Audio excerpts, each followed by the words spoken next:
I didn't go to one of those big, fancy law schools like you did, Mr. Pierpoint. So you're gonna have to explain something to me. You see, Mr. Blunt, if your client doesn't voluntarily cease and desist, we'll be forced to go through the long and very costly process of injunctions, lawsuits, motions, counter motions, hearings. Well, you've certainly made it very clear how your legal system works. Now I'd like to explain a little bit about the Peter Blunt system. You see, I don't go in for lawsuits, motions, or any of that legal stuff. No. See what happens is I find out where you live, and then I come to your house. And I beat down your door with a fucking baseball bat! Maybe roast that golden retriever! Then eat it, and then I'm coming upstairs, Junior, and I'm gonna grab you by your Brooks Brothers PJs, and then I'm gonna take your brand new BMW and cram it up your tight ass! Do we have an understanding? What's up, everybody? And welcome back to another Yo Joe Jerk Toy Review.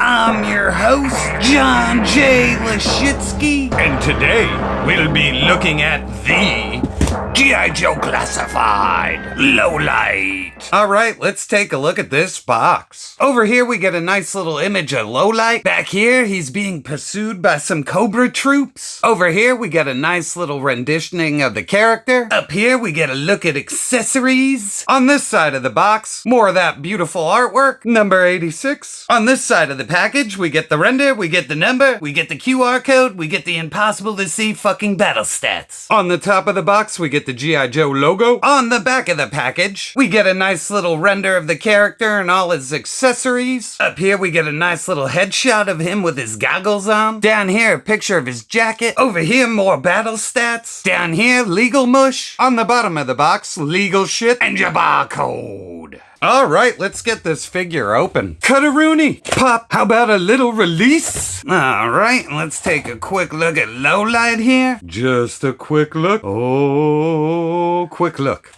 Alright, we got his little armory box here. G.I. Joe symbol, number 86. Alright, let's pop this sucker. Alright, we got one bag of fun. Launch commence. That's out of the way. We give it a little bit of a spin-a-rooney just to loosen stuff up. Loosening it up. Making sure nothing's sticking. We'll give it the tear.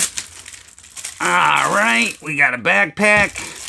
And we got a bunch of other stuff. And what else? Well, that's it. Alright, I'll see you at the table. Alright, let's take a look at this figure. And let's get in nice and close and take a look at that head sculpt. Holy shit balls, they knocked it out of the fucking park. This detail on the beanie. I am a beanie man myself. I live a lot of my life in a beanie hat. And this thing is just sculpted so well from top to bottom, man. This head is amazing. Back here you can see all of his curly hair, just like the vintage one. And really, the photo reel on the face looks great. He's got dark circles under his eyes, which is amazing. I think this is just about as good as it gets, man. Alright, down here on the legs, this looks like all new sculpting. Maybe the boots down here have been reused, but up here, I do not think so. Looks like we got an articulation point there. Over here, we got like this zipper and this protective padding over here. Up on the knees, we got nothing going on. Up here on the thigh, just more of that sculpted detail in there on the pants. You can see how the lines run through it, and on the back down here. Up here, we get this fancy knife holder. I love the detail here on the knife sheath. Up at the waist, we get our drop down hips and just more of that sculpted detail. Big silver Han Solo belt. Got some little pouches down here with some black paint running through. I really like how they put this hook back here. If you look at the vintage one, he's got this little thing hanging off the back of his pants that really never made sense. So I like how they actually put this little carabiner back here. Nice sculpting on the pants. He's got butt pockets. At the waist, he has a lot of movement. Up here, he's got a diaphragm cut. And over here, we got nice sculpted detail again in the suit that comes down and around. We got painted silver buckles. Nice little pocket. Over here, we got two grenades in another pocket. pocket that come around into the back, and over here he's got more padding for when he shoots his sniper rifle. And this thing is just totally nailing the vintage version. Up here on the straps, you could see all of that detail down around in the back. He's got two little buckles for where his backpack supposedly sits. Down here as well, just some more sculpted detail there. He's got a buckle. Up here at the shoulder, he's got a butterfly joint with a lot of movement. Here it is from the back.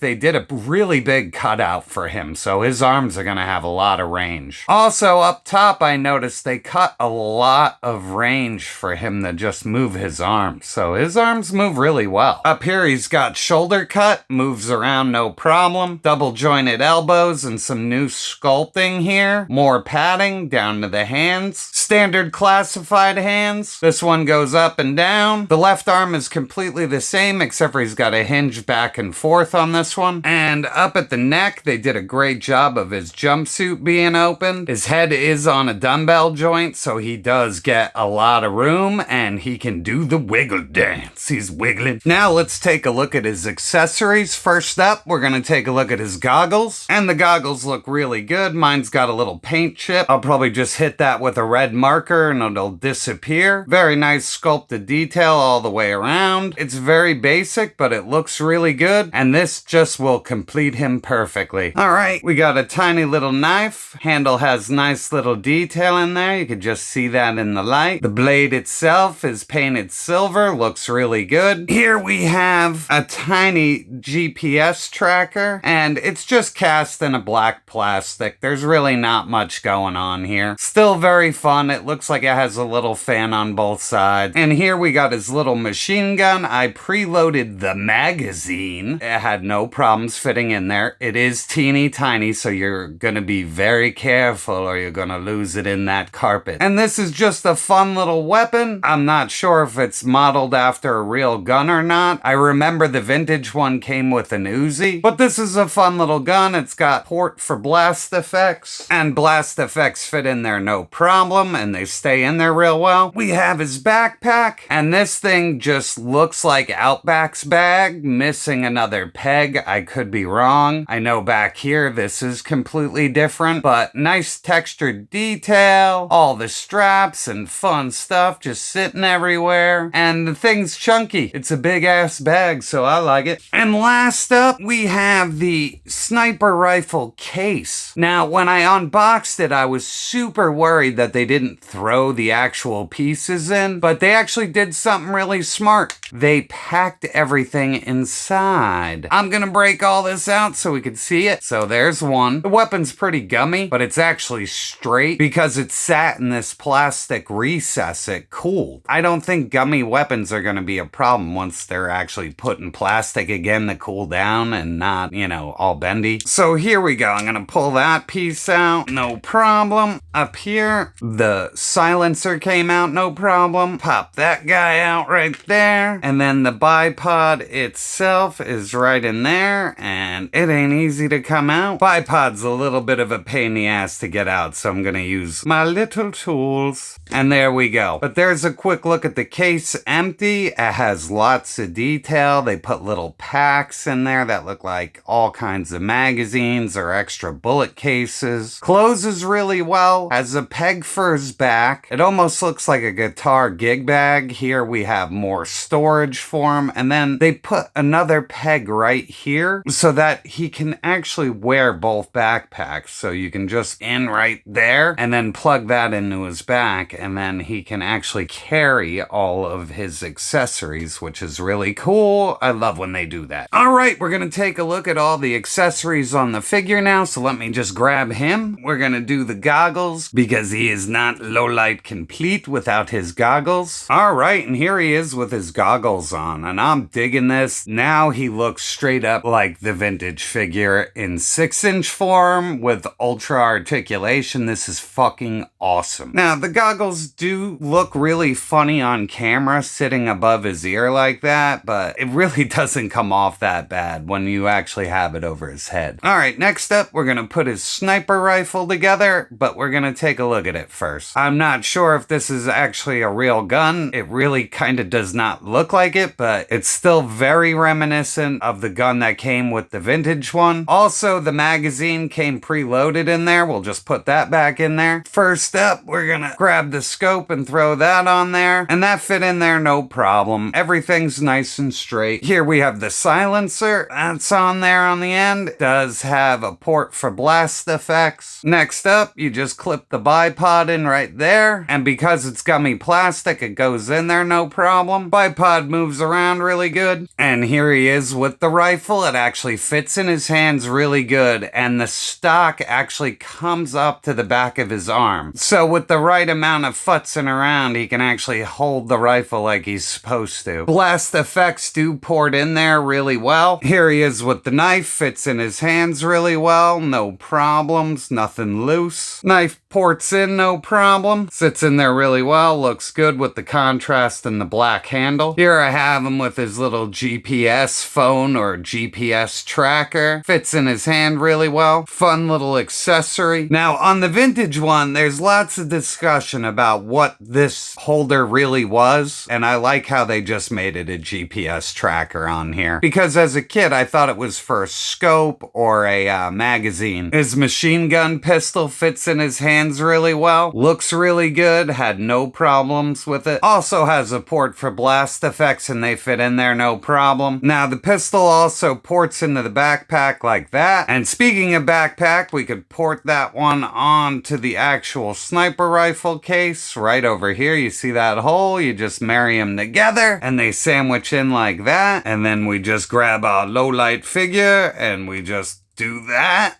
Port him in.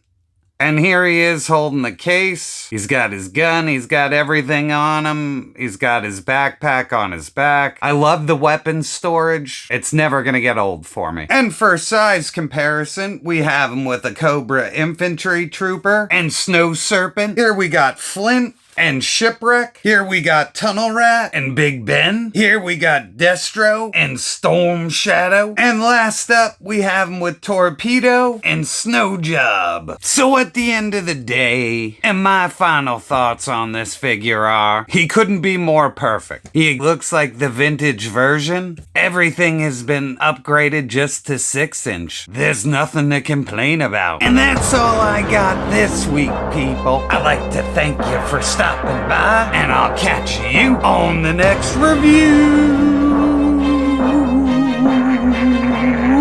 Don't forget to like, share, and subscribe.